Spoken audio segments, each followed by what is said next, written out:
না ফাঁসি হবে গো, আমার জেল হবে না ফাঁসি হবে গো,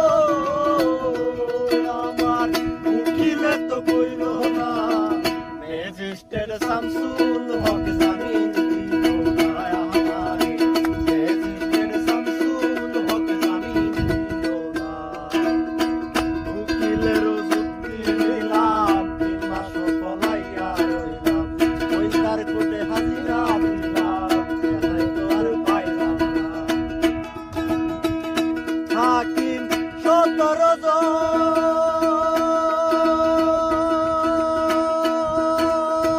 কালাহিত গো,